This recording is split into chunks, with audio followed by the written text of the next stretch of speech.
ಪಶ್ಚಿಮ ಘಟ್ಟ ಪ್ರದೇಶದಲ್ಲಿ ವ್ಯಾಪಕವಾಗಿ ಮಳೆ ಬೀಳ್ತಾ ಇರೋದ್ರಿಂದ ಮತ್ತೆ ಏನಂತಂದ್ರೆ ಖಾನಾಪುರ ತಾಲೂಕಿನ ಹಲವು ಜಲಪಾತಗಳು ಈಗ ಏನಂತಂದ್ರೆ ಮೈದುಂಬಿಕೊಂಡಿರುವಂತದ್ದು. ಪ್ರಮುಖವಾಗಿ ಖಾನಾಪುರ ತಾಲೂಕಿನ ಜಾಂಬೋಟಿ ಹೊರವಲಯದಲ್ಲಿರ್ತಕ್ಕಂಥ ಬಟವಡೆ ಫಾಲ್ಸ್ ಏನಿದೆ ಅದು ಈಗ ಏನಂತಂದ್ರೆ ಮೈದುಂಬಿಕೊಂಡು ಆ ಏನಂತಂದ್ರೆ ಬೀಳ್ತಾ ಇರೋದ್ರಿಂದ ಸಹಜವಾಗಿ ಏನಂತಂದ್ರೆ ಪ್ರವಾಸಿಗರನ್ನ ತನ್ನತ್ತ ಕೇಳ್ತಾ ಇದೆ. ಪ್ರಮುಖವಾಗಿ ಪಶ್ಚಿಮ ಘಟ್ಟ ಪ್ರದೇಶ ವ್ಯಾಪ್ತಿಯಲ್ಲಿ ಈ ಬಟವಡೆ ಫಾಲ್ಸ್ ಬರುತ್ತೆ.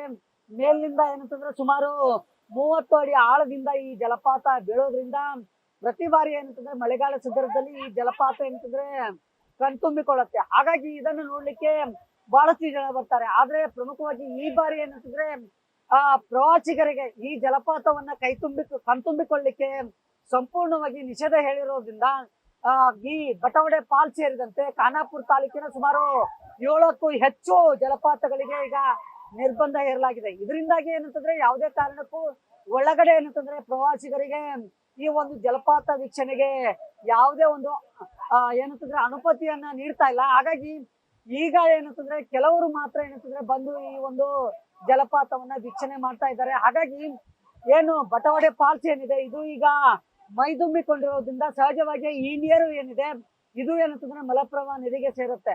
ಅಂತ ಸಂದರ್ಭದಲ್ಲಿ ಈಗ ಏನಂತಂದ್ರೆ ಈ ಬಟವಡೆ ಫಾಲ್ಸ್ ಏನಿದೆ ಇದು ಪ್ರತಿ ಬಾರಿ ಏನಂತಂದ್ರೆ ನೈಸರ್ಗಿಕವಾಗಿ ಅದರಲ್ಲೂ ಏನಂತಂದ್ರೆ ಪಶ್ಚಿಮ ಘಟ್ಟ ಪ್ರದೇಶದಲ್ಲಿ ಮೈದುಂಬಿಕೊಂಡು ಹರಿತಾ ಇರೋದ್ರಿಂದ ಸಹಜವಾಗಿ ಏನಂತಂದ್ರೆ ಇದನ್ನ ನೋಡೋದೇ ಒಂದು ರೀತಿಯಲ್ಲಿ ಏನಂತಂದ್ರೆ ಬಹಳಷ್ಟು ಮನಸ್ಸಿಗೆ ಆನಂದವನ್ನ ನೀಡುತ್ತೆ. ಹಾಗಾಗಿ ಈ ಬಾರಿ ಏನಂತಂದ್ರೆ ಈ ಬಟವಡೆ ಫಾಲ್ಸ್ ಏನಂತಂದ್ರೆ ಮೈದುಂಬಿಕೊಂಡು ಏನಂತಂದ್ರೆ ಈಗ ಬೀಳ್ತಾ ಇರೋದ್ರಿಂದ ಸಹಜವಾಗಿ ಏನಂತಂದ್ರೆ ಇದು ಏನು ಬಟವಡೆ ಫಾಲ್ಸ್ ಏನಿದೆ ಇದನ್ನ ಈಗ ಯಾವುದೇ ಕಾರಣಕ್ಕೂ ಒಳಗಡೆ ಏನಂತಂದ್ರೆ ಬಂದು ಪ್ರವಾಸಿಗರು ಉಚ್ಚಾಟವನ್ನ ಮರಿಬಾರ್ದು ಅನ್ನೋ ಕಾರಣಕ್ಕಾಗಿ ಈಗ ನಿಷೇಧವನ್ನ ಅರಣ್ಯ ಇಲಾಖೆ ವಿಧಿಸಿರುವಂತದ್ದು. ಕ್ಯಾಮ್ರಾಮನ್ ನಾಗೇಶ್ ಜೊತೆ ಶ್ರೀಕಾಂತ್ ಕಡೆ ನ್ಯೂಸ್ ಬೆಳಗಾವಿ.